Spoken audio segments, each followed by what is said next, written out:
আমার একটা বিশ্বাস আছে, চির বিশ্বাস আছে, আমার যদি এই ওসিলায় যদি আমার মৃত্যু হয়, আমার যদি মার্ডার করে দেয়, আমার যদি মেরে দেয়, আমার একটা রিকোয়েস্ট থাকবে, হয় বড় ভাইজান নইলে ছোটো ভাইজান যেন আমার জানাজার নামাজটা পড়ে। এটাই আমার দাবি। আজ থেকে আমি দুঃখের সহিত বলছি, বড় ভাইজান ছোটো ভাইজান যদি আমার ভিডিওটি দেখে থাকেন, আপনারা সহযোগিতা করুন। আমার মৃত্যু হলে আমি মানতে রাজি আছি। আমি আজ থেকে কোনো দলই করবো না আইএসএফ ছাড়া। আমি আইএসএফে আজ থেকে যুক্ত হব এবং আমি আইএসএফে জয়েন হবো। বড় ভাইজান ছোটো ভাইজান আমি একটু সাবধান, আমাকে তুলে নিন। আমি আইএসএফ করতে চাই, আমি আর কোনো পার্টি করতে চাই না। এনে মৃত্যু হলে আমি মেনে নিতে রাজি। আমি আইএসএফ করতে চাই, আর বেশি বেশি করে ভিডিওটা শেয়ার করুন। আমি আইএসএফ করতে চাই, এটাই আমার শেষ কথা। আমার জীবনে আমি কোনোদিন কোনো ঝান্ডা ধরিনি, একমাত্র টিএমসি ঝান্ডা ছাড়া। এগুলো রেকর্ড কেউ বলতে পারবে না আমি টিএমসি ছাড়া কোনো মিছিলে গেছি, কোনো মিটিংয়ে গেছি। তবে আমার একটাই দুঃখ, যদি ওরা আমাকে মারধর করেছে, শুকরিয়া আলহামদুলিল্লাহ আমি শুকরিয়া আদায় করছি। তবে আমাকে মারধর করেছে কেবলমাত্র এই ছাত্র ফ্রন্ট থেকে সম্মেলনে যাওয়ার জন্য। আমি এই জায়গায় গিয়েছিলাম, এই আমার হাতে কার্ড রয়েছে, ছাত্র ফ্রন্টে আমি গিয়েছিলাম, ওই সম্মেলনে গিয়েছিলাম, এই জন্য আমাকে মারধর করেছে। সুপ্রিয় দর্শক মণ্ডলী, এই মুহূর্তে আপনারা দেখছেন ৭৮ নিউজের পর্দায়। আর এই মুহূর্তে আমি যেখানে উপস্থিত রয়েছি, বারুইপুর পূর্ব বিধানসভার মধ্যে বেলেগাছি অঞ্চল এলাকার মধ্যে।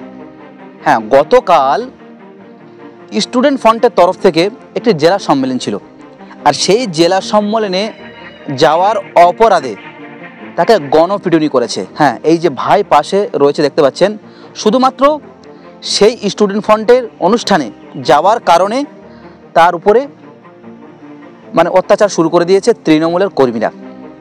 তিনি নাম সহ সকলের নাম তিনি জানেন এবং কারা কারা সেই জায়গায় উপস্থিত ছিল, এবং তিনি দুঃখ প্রকাশ করছেন যে তিনি এই যে ভাই, এনার নাম হলো আলমবাড়ি ঢালি, তিনি কিন্তু তৃণমূল পার্টি করতেন, তৃণমূল দলের সাথে তিনি থাকতেন এবং তারাও জানতেন যে এ তৃণমূল করে, এবং সেই স্টুডেন্ট ফ্রন্টে তিনি গিয়েছিলেন বলে সেটাই তার অপরাধ ছিল। এবং সেই স্টুডেন্ট ফ্রন্টে যাওয়ার সময় তিনি যখন উপস্থিত সেখানে ছিলেন, এবং সেখানে মাগরিবের নামাজের টাইম হয়ে গিয়েছিল, এবং টাইম হয়ে যাওয়ার পরে তিনি নামাজ পড়ে এবং বাড়িতে যাওয়ার জন্য তিনি রওনা দিয়েছিলেন। এবং বাড়িতে আসার সময় তিনি যখন যে বেতবেড়িয়া স্টেশন, সেই স্টেশনের উপরে তিনি যখন উঠেছেন, তার উপরে অত্যাচার এবং মারধর শুরু করে দিয়েছে তৃণমূলের কর্মীরা, এমনটাই অভিযোগ উঠেছে এবং তিনি এমনটাই অভিযোগ তুলেছেন। তাহলে কি এই স্টুডেন্ট ফ্রন্টে যাওয়ার কারণে কি তার উপরে অত্যাচার নেমে এসেছে, নাকি এর ভিতরে কোনো গভীর কোনো ষড়যন্ত্র রয়েছে? তো বিস্তারিত আমরা জানবো কী ঘটনা ঘটেছে তার সাথে। এবং তিনি আরও বলছেন যে আমি কিন্তু একই দল করি, তারা যে দল করে তৃণমূল, আমি সেই তৃণমূল দল করি। আজকে তিনি দুঃখ প্রকাশ করছেন, একই দল থাকার কারণে তারা কি কোনো গোপন কোনো ষড়যন্ত্র করে কি আমার উপরে অত্যাচারটা করেছে। আমি আজ থেকে আইএসএফ পার্টিতে যোগদান করব এবং আমি আইএসএফ করব বলে তিনি জানাচ্ছেন। এবং তিনি কি বলছেন, তার সাথে কি ঘটেছে বিষয়টা সম্পূর্ণ জানতেই ৮৮ নিউজে পড়ার সাথে থাকুন বিস্তারিত জানতে। তো কি বলবেন, কাল আপনার সাথে কি ঘটেছিল?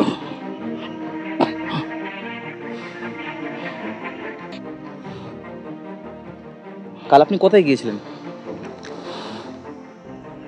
দুঃখের সহিত আমাকে বলতে হচ্ছে, কালকেরে আমি স্টুডেন্ট ফ্রন্টে একটা সম্মেলন ছিল আমাদের বেতবেড়িয়া স্টেশন জাহাঙ্গীর ফার্মেসির পাশে, মানে নাজিমুদ্দিন হার্ডওয়ার্সের দোকানের সামনে উপরে দুতলায়। আমি ওখানে গিয়েছিলাম, চলে এসেছি এবং নামাজ কালাম পড়ার পর জুম্মাবার আমি ওখানে গিয়েছি।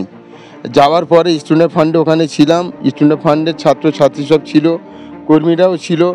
গিয়ে আলোচনা হয়েছে, আমি ওখানে শুনেছি এবং বিরিয়ানি দিয়েছে, আমি খেয়েছি। বিরিয়ানি নিয়েও বাড়িতে এসেছি, ডিম রুটি কলাও দিয়েছে, সে টিফিনও খেয়েছি। এবং মাগরিবের নামাজের টাইম হয়ে গেছে, আমি নিচেই নেমে মসজিদার নামাজ পড়তে যাইনি, নিচেই নেমে সিরাজুল সর্দার, ওনার সঙ্গে কাপড়ের দোকান আছে, ওনার সঙ্গে একত্রিতভাবে এক জায়গায় মাগরিবের নামাজ পড়েছি। মাগরিবের নামাজ পড়ে আমি বাড়িতে আসবো বলে স্টেশনের উপরে উঠেছি। ওটার সঙ্গে সঙ্গে লসিম আমাকে বলছে, লসিম গায়েন আমাকে বলছে, তুই আমাকে গালাগালি করলি কেন? আমাকে গালাগালি দিয়ে কথা বলছে এবং বলছে, তুই আমাকে গালাগালি করলি কেন? আল্লাহ, আমি তোমাকে গালাগালি করিনি। সঙ্গে সঙ্গে আমাকে বুকে ঘুষি মারলো। ঘুষি মারার পর আমাকে চর ঘুষি কিল খুশি মতো মারছে লসিম একাই, এবং সাথে কুরমান গায়েনও সাথে রয়েছে, আরও অন্যান্য ব্যক্তিরা রয়েছে, আমি নাম জানি না। এবং কুশিমণিদাও ওখানে ছিল। আমার ওখানে মারতে মারতে আমাকে খোকন ডাক্তারের সামনে নিয়ে চলে গেছে, ওইদিকে হাটদার দিকে, বেতবেড়িয়া স্টেশন মাঝখান থেকে হাটদার দিকে আমাকে নিয়ে গেছে। নিয়ে খোকন ডাক্তারের সামনে ওখানে দাঁড় করিয়ে আমাকে শুধু গালে চড় মারছে, কানে চড় মারছে, বুকে ঘুষি মারছে, পিঠে চড় মারছে। আমি বলছি, লসিম এটা তুই ভুল করছিস, আমাকে কেন মারছিস? আমি তোকে গালাগালি করিনি আমি, কোনো কথা আমার শোনে না, শুধু বলছে তুই আমাকে গালাগালি করলি কেন। পাশে কুরমান দাঁড়িয়ে রয়েছে, কুরমান আমার খালাতো ভাই সম্পর্কে হয়, লসিম গায়েন আমার ভাগনা সম্পর্কে হয়, তবুও কুরমান আমাকে বলছে হ্যাঁ তুই তো গালাগালি করলি ওকে। আমি বললাম না দাদা তুমি ভুল করছো, আমি গালাগালি কাউকে করিনি, আমি শুধু সিরাজুল সদস্য ওখানে নামাজ পড়লাম, নামাজ পড়ে আমি বাড়িতে যাবো বলে উঠেছি, আমাকে স্টেশনের উপরে ধরে গিয়ে মারধর করছে, আমি গালাগালি কাউকেও করিনি, তোমাদের বিপরীতে আমি কোনো কথাও বলিনি। তারপর কসুমনিদা ওখানে গেল, বলে কোরআন মারিস না ছেড়ে দে, বলে আমাকে নিয়ে চার দোকানের দিকে নিয়ে গেল, চার দোকানে ঢুকিয়ে দিল, মানে হবিবার ভিডিও হল যেখানে, ওখানে সামনে একটা চার দোকান আছে, ওখানে আমার নিয়ে ভেতরে ঢুকেছে, বলছে তুই এখানে বস। আমি বললাম না আমি বসবো না, আমি ওপারে যাবো। বলছে না ওপারে তুই যাস না, তোর সাথে ঝামেলা হচ্ছে, তুই এখানে বস। আমি বললাম না আমি বসবো না, এটা নিয়ে আমার বউ আসবে, বউ নদীর ওপারে গেছে শ্বশুরবাড়িও আসবে, আমি বউকে নিয়ে বাড়ি যাব বলে আমি ওখান থেকে বার হয়ে এপারে চলে এসেছি। আসা সত্ত্বেও আমি কাউকে কিছু বলি না, সেই থেকে এই পর্যন্ত আসি। আমাকে সকালবেলা আমাকে মারধর করেছে, কালকেরে কানে মেরেছে, কান ফুলেও গেছে, ভিতরে কটকট করছে, এবং কালকেরে কানে পালক দিয়েছি, রক্তও বার হয়েছে।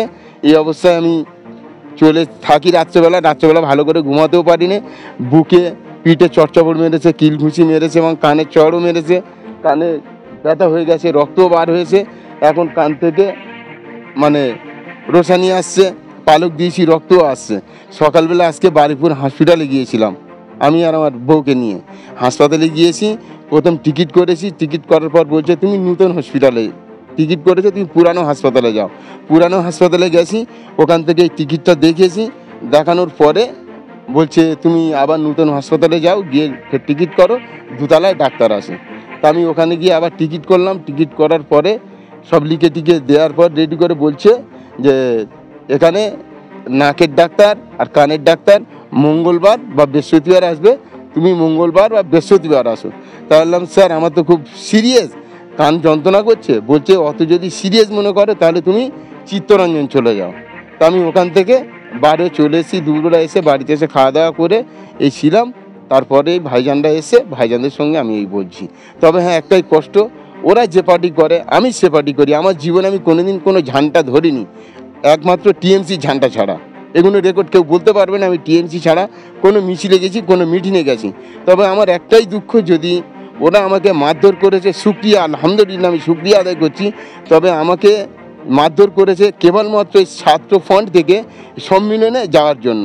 আমি এই জায়গায় গিয়েছিলাম, এই আমার হাতে কার্ড রয়েছে, ছাত্র ফ্রন্টে আমি গিয়েছিলাম, ওই সম্মেলনে গিয়েছিলাম, এই জন্য আমাকে মারধর করেছে।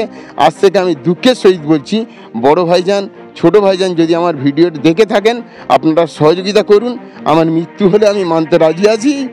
আমি আজ থেকে কোনো দলই করবো না আইএসএফ ছাড়া, আমি আইএসএফে আজ থেকে যুক্ত হব এবং আমি আইএসএফে জয়েন হবো। বড় ভাইজান ছোটো ভাইজান আমাকে একটু সাবধান, আমাকে তুলে নিন, আমি আইএসএফ করতে চাই, আমি আর কোনো পার্টি করতে চাই না, এটা মৃত্যু হলে আমি মেনে নিতে রাজি, আমি আইএসএফ করতে চাই। আর বেশি বেশি করে ভিডিওটা শেয়ার করুন, আমি আইএসএফ করতে চাই, এটাই আমার শেষ কথা। 3টে মেয়ে 2টো ছেলে এবং আমার বিবি বাল বাচ্চা আছে, 3টে মেয়ে 2টো ছেলে। যদি এই আইএসএফে আমি জয়েন করব এবং আইএসএফে আমি যোগদান করার সত্ত্বেও যদি আমার এতে মৃত্যু হয়, আমি এটুকুই বারবার আবেদন করব, বড় ভাইজান নইলে ছোটো ভাইজান যেন আমার জানাজার নামাজটুকু পড়ায়। আল্লাহর কোরআন বলেছেন অলিল আমরুম মিনকুম, হাক্কানি আলেম ওলামাদের সোহবতে থাকো, কাল কিয়ামতের দিন নাজাতের দরিয়া হয়ে দাঁড়াবে। আমার একটা বিশ্বাস আছে, চির বিশ্বাস আছে, আমার যদি এই ওসিলায় যদি আমার মৃত্যু হয়, আমার যদি মার্ডার করে দেয়, আমার যদি মেরে দেয়, আমার একটা রিকোয়েস্ট থাকবে, হয় বড় ভাইজান নইলে ছোটো ভাইজান যেন আমার জানাজার নামাজটা পড়ে, এটাই আমার দাবি।